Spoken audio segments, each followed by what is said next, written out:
정욕. 정욕에 대한 견해는 대부분의 사람들이 남녀간에 나타나는 음란한 마음과 행실이라고 생각한다. 그러나 성경이 가르쳐주는 정욕은 일반적으로 알고 있는 정욕에 대한 견해와 전혀 다르다. 성경은 정욕에 대하여 넓은 의미로 가르쳐주고 있다. 이제부터 성경이 가르쳐주는 정욕에 대하여 살펴보기로 한다. 갈라디아서 5장 24절을 보면 그리스도 예수의 사람들은 육체와 함께 그 정과 욕심을 십자가에 못 박았느니라고 하였고, 로마서 13장 14절을 보면 오직 주 예수 그리스도로 옷 입고 정욕을 위하여 육신의 일을 도모하지 말라고 하였으며, 베드로전서 2장 11절에도 사랑하는 자들아 나그네와 행인 같은 너희를 권하노니 영혼을 거스려 싸우는 육체의 정욕을 제어하라고 하였다. 이 정욕은 에덴 낙원에서 타락하기 전에 하나님께서 사람에게 주신 본능으로서 하나님의 영광을 위한 목적으로 주신 것이다. 그러나 정욕은 인간이 하나님의 말씀을 거역하고 타락하였기 때문에 하나님의 영광을 위하여 사용할 수 없게 되었고 결국 사람만을 위한 것이 되었다. 따라서 사람들은 정욕을 우상처럼 섬기게 된 것이다. 타락한 인간은 하나님께로부터 내려오는 행복을 추구하기보다 정욕적인 행복을 더 추구하는 상태가 되어버렸다. 그래서 성경은 정욕적인 행복만 추구하는 생활을 우상숭배라고 말한 것이다. 정욕은 애정과 욕망으로 나누어진다. 정욕은 사람이 육체를 가지고 이 땅에서 생활하는데 꼭 필요한 본능이다. 그러므로 영적인 것이 아니고 육적인 것이다. 애정. 이제부터 애정에 대해서 좀 더 구체적으로 살펴보자. 대부분의 사람들은 남녀간의 음란한 관계를 애정이라고 생각한다. 그러나 성경이 가르쳐주는 애정에 대한 견해는 광범위하다. 성경이 가르쳐주는 애정에 대해서 보다 잘 이해하기 위하여 먼저 사랑에 대해서 알아보고자 한다. 성경을 보면 사랑은 애정보다 폭넓게 사용되고 있다는 것을 알 수 있다. 사랑은 영적인 사랑과 육적인 사랑으로 나눌 수 있다. 영적인 사랑은 헬라어로 아가페라고 말하는데 성경에 나오는 하나님의 교훈대로 사랑하는 천국적 사랑을 가리켜 말한다. 다시 말해서 산상보훈이나 로마서 12장이나 고린도전서 13장에 나오는 교훈적인 말씀들을 철저하게 실천하는 사랑인 것이다. 영적인 사랑은 이기주의나 기회주의나 이욕주의적인 더러움이 포함되지 않은 순수한 사랑, 즉 철저한 희생적 사랑이다. 이 영적 사랑은 주님에 대한 사랑과 이웃에 대한 사랑으로 구분할 수 있다. 순수하게 주님만을 사랑하기 때문에 나타나는 생활은 은밀한 기도 생활과 금식, 절제와 묵상과 주님과의 교통, 순수한 경건 생활 등이다. 또한 이웃을 사랑하기 때문에 나타나는 생활은 전도, 중보기도, 봉사, 구제하는 생활 등이다. 그리고 육적인 사랑은 육적인 애정이라고도 하는데, 육신을 입은 인간이 이 땅에서 사회생활을 하는 동안 필요한 본능적인 애정을 가리켜 말한다. 애정은 혈육 간의 애정과 남녀 간의 애정과 친구 간의 애정과 사물에 대한 애정으로 구분할 수 있다. 이러한 애정들은 육적인 것이지만 죄악이라고 할 수는 없다. 갈라디아서 5장 24절을 보면 그리스도 예수의 사람들은 육체와 함께 그 정과 욕심을 십자가에 못 박았느니라 고 기록되어 있다. 여기서 십자가에 못 박아야 될 정은 바로 육적인 사랑, 즉 육적인 애정들을 가리켜 말하는 것이다. 혈육 간의 애정. 혈육 간의 애정은 헬라어로 스톨게라고 하는데 가족이나 친척을 향하여 생기는 애정을 가리켜 말한다. 마태복음 10장 37절을 보면 아비나 어미를 나보다 더 사랑하는 자는 내게 합당치 아니하고 아들이나 딸을 나보다 더 사랑하는 자도 내게 합당치 아니하고 라고 하였으며, 누가복음 14장 26절을 보면 물은 내게 오는 자가 자기 부모와 처자와 형제와 자매와 및 자기 목숨까지 미워하지 아니하면 능히 나의 제자가 되지 못하고 라고 하였다. 이러한 말씀들을 분석해 볼 때 육적 애정 가운데 하나인 혈육 간의 애정은 영적 사랑, 즉 천국적 사랑과 반대되는 육적인 것임을 알 수 있다. 이러한 혈육 간의 애정은 밝은 빛을 따라 좁은 길을 가는 성도들 모두가 철저하게 극복해야 될 육신의 세력이다. 자기 부친의 사망 소식을 들은 제자가 부친을 장사하고 와서 주님을 따르겠다고 했을 때 주님께서 죽은 자들로 자기의 죽은 자들을 장사하게 하고 너는 가서 하나님의 나라를 전파하라고 하신 말씀도 혈육 간의 애정을 절제하고 오직 주님께 충성을 해야 된다는 말씀이다. 성도들은 혈육 간의 애정에 얽매이면 하나님을 순수한 마음으로 사랑하지 못하며 하나님의 뜻을 온전히 순종하지도 못하게 되므로 육적 애정을 철저히 절제해야 한다. 이것이 매일매일 자기를 부인하고 십자가를 짊어지고 주님만을 따라가는 성도들의 올바른 자세이다. 하나님의 뜻은 성도들이 육적인 애정으로 혈육, 즉 가족이나 친척을 사랑하기보다는 영적 애정으로 사랑하라고 하신 것이다. 자기의 부모이거나 자기의 자녀이기 때문에 잘못된 행실이 있는데도 편을 들고 두둔하는 것은 혈육 간의 애정을 따르는 생활인 것이다. 정욕은 언제나 성도들의 마음과 행실을 지배하고자 하기 때문에 순간순간 깨어서 엄격한 절제 생활을 계속하여야 한다. 대부분의 성도들이 영적 진보가 느리고 높은 경지의 신앙 체험을 하지 못하는 것은 정욕을 절제하는 생활이 부족하기 때문이다. 하나님께서 아브라함에게 독자 이삭을 모리아산으로 데리고 가서 번제로 바치라고 하신 것은 아브라함이 혈육간의 애정에 얽매였는지 아닌지를 시험해 보신 사건이었다. 이 시험에서 아브라함은 성부 하나님께서 독생자 예수님을 속죄제물로 희생시키신 것처럼 이삭을 제물로 바치게 된 것이다. 주님께서 12사도를 가족이나 친척들에게 얽매이지 않고 주님과 동행하며 이곳저곳 정처 없이 다니면서 천국 복음을 증거하게 하시고 3년 반 동안 제자 훈련을 받게 하셨던 것은 혈육 간의 애정을 극복하면서 마음과 행실을 정결케 하시고자 하는 목적이 있었다. 다윗은 반란을 일으켰던 아들 압살롬이 요압 장군과 부하들의 창에 찔려 죽었다는 소식을 듣고는 심히 슬퍼하였다. 그러다가 압살롬의 군대와의 싸움에서 승리하고 돌아온 부하들이 강하게 불만을 표시하자 다윗왕은 애통하는 마음을 순식간에 벗어버리고 압살롬을 죽인 부하들을 치하하고 위로하였다. 이것은 혈육 간의 애정을 이기는 다윗의 빗된 행실을 보여주는 것이었다. 어떤 목사님께서 설교를 통하여 여러분, 우리는 혈육 간의 애정을 십자가에 못 박고 살아야 합니다. 성경은 분명하게 정과 욕심을 십자가에 못 박는 사람이 참된 기독교인이라고 하였습니다. 라고 하였다. 이렇게 설교를 마치고 사택에 들어가니 사모님이 마실 것을 준비해놓고 기다리고 있었다. 그때 4살 된 딸이 목사님을 보고는 아빠, 나 참 재미있는 것 봤다 고 하면서 재롱을 부리며 다가오자 얼마나 예쁜지. 그만 그 목사님은 얼른 끌어안고서 입을 맞추고 얼굴을 비비며 예뻐서 어찌할 바를 모르는 것이었다. 이상에서 보는 바와 같이 목사님이 아이를 끌어안고 좋아서 어쩔 줄을 모르는 모습이 바로 혈육 간의 애정의 지배를 받는 육적 행실이라는 것이다. 이러한 행실은 죄악이라고는 할 수 없지만 영적 생활이라고 할 수도 없는 것이다. 대부분의 성도들이 이와 같은 육신에 속한 생활을 하고 있으면서도 영적인 것과 육적인 것을 분별하지 못하기 때문에 영적으로 높이 성장하지 못하고 있으며 천국에 들어가서도 큰 상급을 받지 못하는 것이다. 어떤 여고생이 교회에서 열린 성가경연대회에 출연하여 1등상을 받게 되었다. 그러자 그 여고생의 어머니인 K 권사님은 자기 딸의 영예로운 1등상에 대하여 많은 사람들에게 자랑을 하고 대단히 기뻐하면서 어찌할 바를 모르는 것이었다. 그리고 집에 돌아와서는 이웃 사람들에게도 자랑스럽게 딸이 1등상을 탔다고 설명해 주는 것이었고 전화로 친척들에게까지 알려주는 것이었다.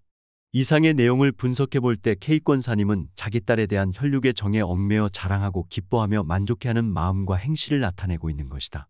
다시 말해서 혈육의 정에 사로잡힌 K 권사님의 마음과 행실은 입상하지 못하고 슬퍼하는 다른 학생들에 대해 위로하거나 동정하는 영적 사랑을 실천하지 못하고 있다는 것이다. 그러므로 성도들은 혈육 간의 애정을 비롯한 육적 애정을 철저하게 물리쳐야만 예수님과 같은 참사랑을 실천할 수 있는 것이다. 남녀 간의 애정. 남녀 간의 애정은 헬라어로 에로스라고 하는데 남성과 여성 간에 생기는 애정이다.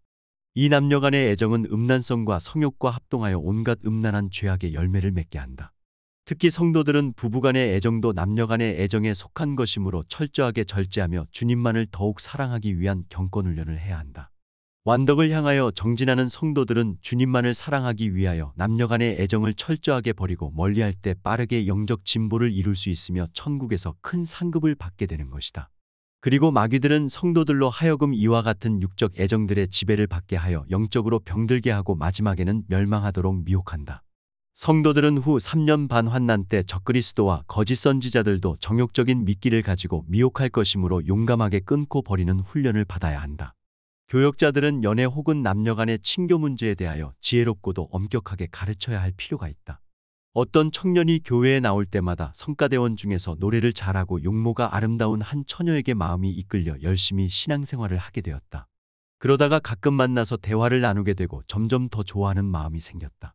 이 청년은 그 여자 청년에게 애정을 가지고 있다는 고백은 못했지만 교회에 나올 때마다 그 처녀가 성가대에서 노래하는 모습을 보기만 해도 기뻤고 어쩌다 대화라도 하게 되면 더 기뻤다.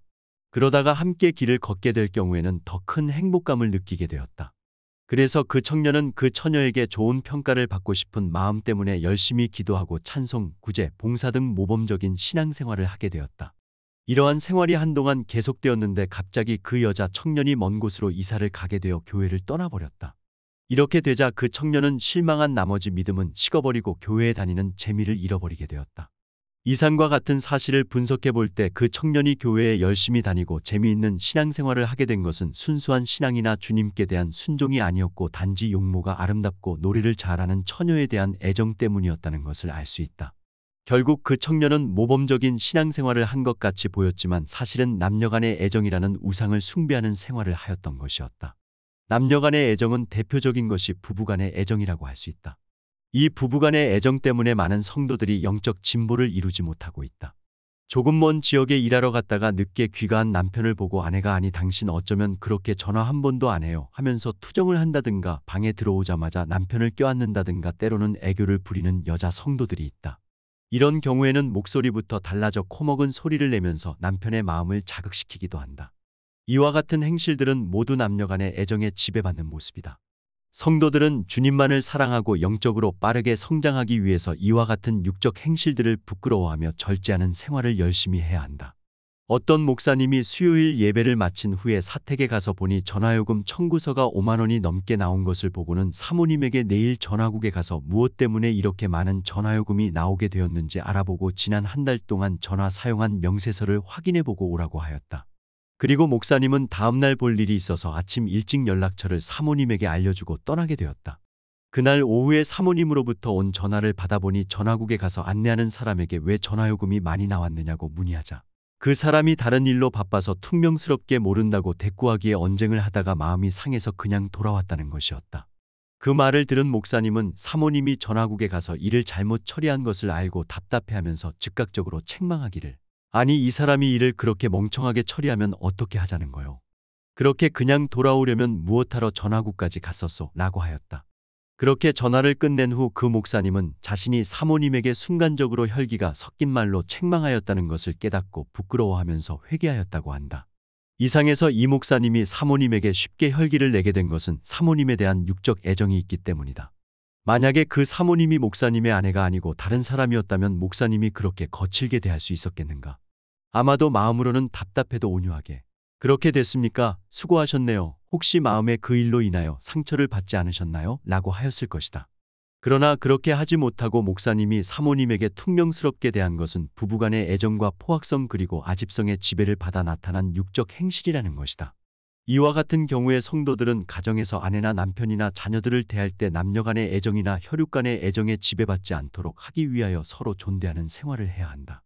그리고 일상생활에서 어떤 사람이든지 주님의 뜻을 따라 상대하고 무슨 말을 하더라도 주님 중심으로 말하기 위하여 애를 써야 하는 것이다. 친구 간의 애정.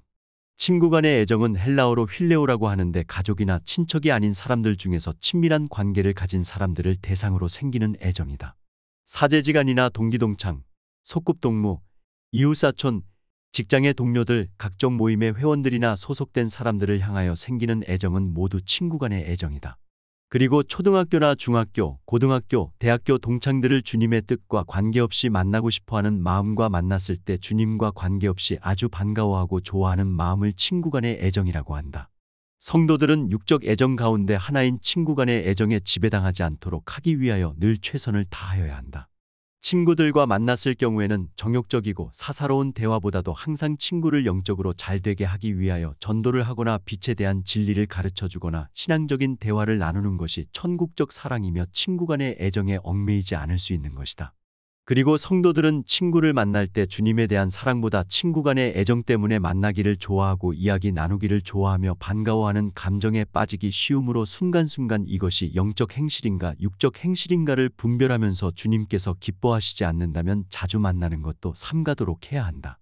이와 같이 친구 간의 애정은 성도들의 마음을 순간순간 사로잡으려고 하므로 성도들은 용감하게 물리치고 절제하면서 정욕적인 생각을 영적인 생각으로 바꾸고 육적인 일보다 영적인 일을 더 열심히 해야 하며 자기의 행실을 철저히 성찰하면서 순간순간의 말 한마디가 과연 하나님께 영광을 돌리는 것인가 아닌가를 분별하며 빛을 따라 행하여야 하는 것이다.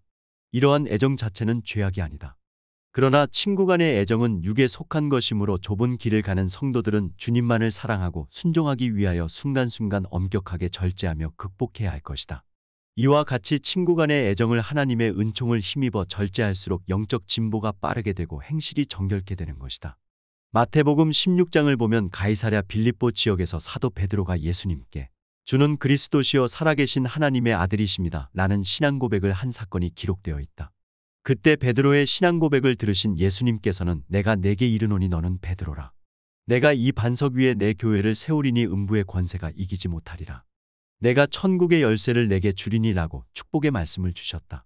그리고 그때 비로소 주님께서는 예루살렘에 올라가 장로들과 대제사장들과 서기관들에게 많은 고난을 받고 죽으신 지 3일 후에 다시 살아나게 될 것이라고 가르치셨다.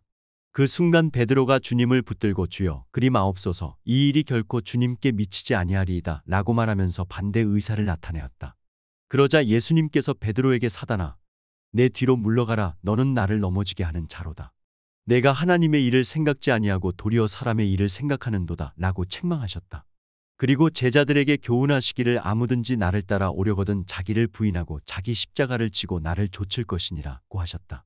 이상에서 베드로는 예수님으로부터 큰 사명과 축복의 말씀을 듣고 기쁨과 감사가 넘치는 마음을 갖고 있었다.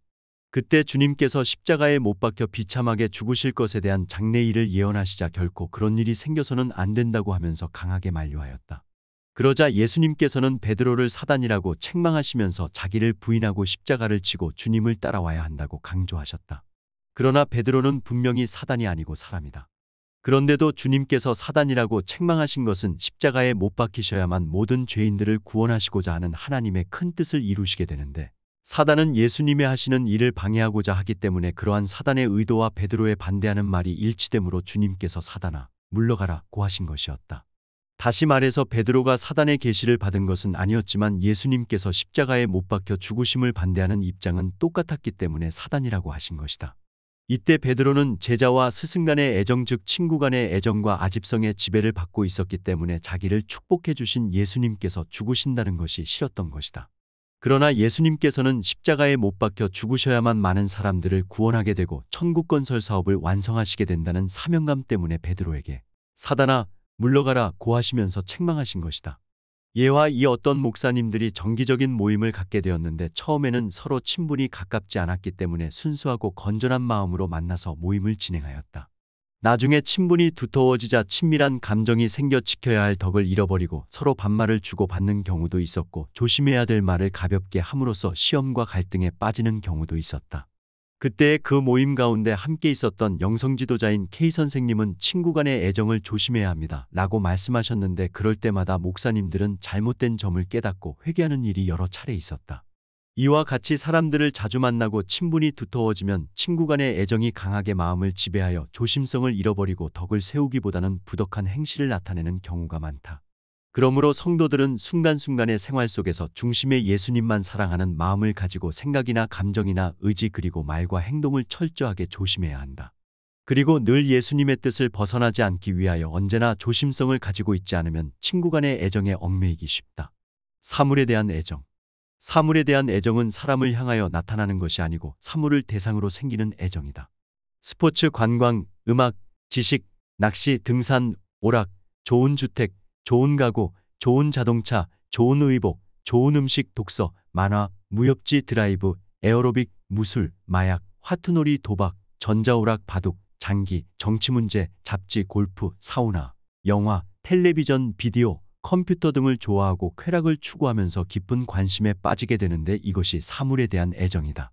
이와 같이 사물에 대한 애정에 얽매이게 되면 성도들은 하나님을 사랑하고 말씀에 순종하며 기도, 묵상, 성경 읽기, 찬송, 전도, 구제, 성인전이나 신앙서적 읽기 등의 영적인 생활에 방해를 받기 때문에 철저히 절제해야만 영적으로 빠르게 성장할 수 있다. 성도들은 세상적인 것들을 마음에 두거나 집착해서는 안 되며 하나님의 큰 위로와 능력과 신령한 축복을 간절히 사모해야 한다. 사람들이 즐기는 취미생활도 분석해보면 사물에 대한 애정에 지배를 받는 것들이 많다는 것을 알 수 있다. 대부분의 성도들은 순간순간 사물에 대한 애정에 얽매여 육적인 쾌락이나 만족이나 이익을 추구하기 때문에 영적으로 높은 경지의 신앙으로 성장하지 못하고 있다. 이 사물에 대한 애정을 극복하기 위해서는 시간을 낭비하지 말고 기도와 묵상을 많이 해야 되며 성인전을 읽는 습관을 길러야 한다. 그렇게 할 때 성도들은 하나님을 사랑하는 마음이 더욱 온전해지는 것이다.